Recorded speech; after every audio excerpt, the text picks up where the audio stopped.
Imagine this. A ghost comes back to solve its own murder. Sounds like something straight out of a thriller, right?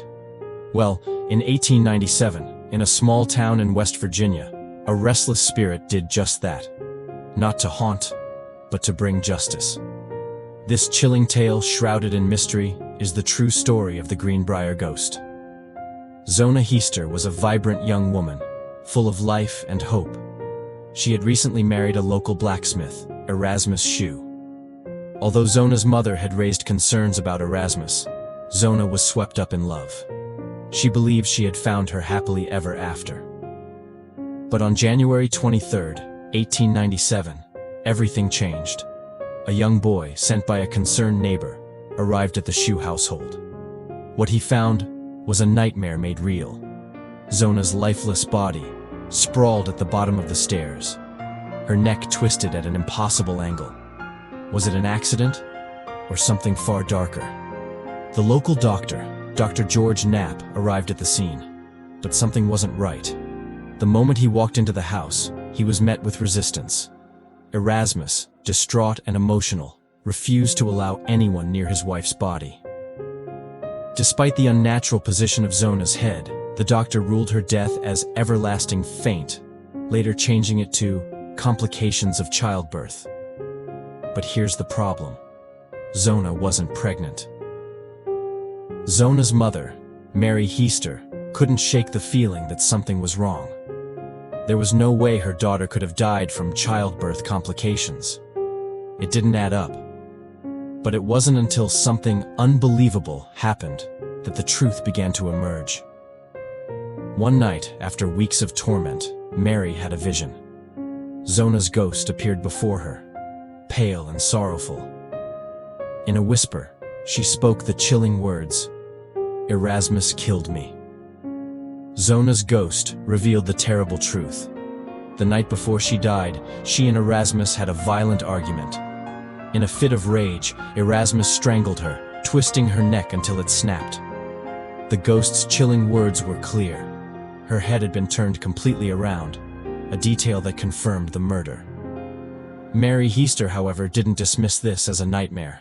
No. She saw it as a message from beyond, and she did what any mother would do. She went straight to the authorities with the story of what she had seen. The authorities, though skeptical, were compelled to act.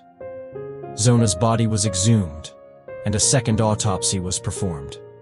What they found confirmed Mary's worst fears and the ghost's testimony. Zona's neck had indeed been broken. Her windpipe was crushed, and her vertebrae were dislocated. This wasn't a fall, it was a murder.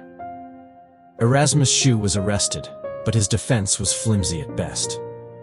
Witnesses came forward, testifying to Erasmus's violent temper. It also came to light that Erasmus had been married twice before. One wife had mysteriously died, while the other had fled in fear of her life. But the real bombshell? The testimony from Mary Heister. Mary Heister took the stand, recounting everything Zona's ghost had told her.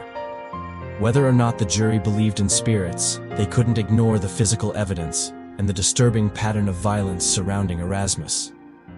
The jury found him guilty, and he was sentenced to life in prison. Erasmus Shue never left prison. He died just 3 years later, under mysterious circumstances. His secrets, however, remained locked in the past. But the legacy of the Greenbrier ghost endures. Was it truly Zona's spirit that brought her killer to justice? Or was it the unwavering determination of a mother who would not rest until the truth was revealed? The story of the Greenbrier ghost stands as one of the only documented cases where a ghost's testimony helped convict a murderer. Whether you believe in the supernatural or not, one thing is certain. The truth has a way of making itself known. So, what do you think? Did Zona really return from the dead to bring her killer to justice?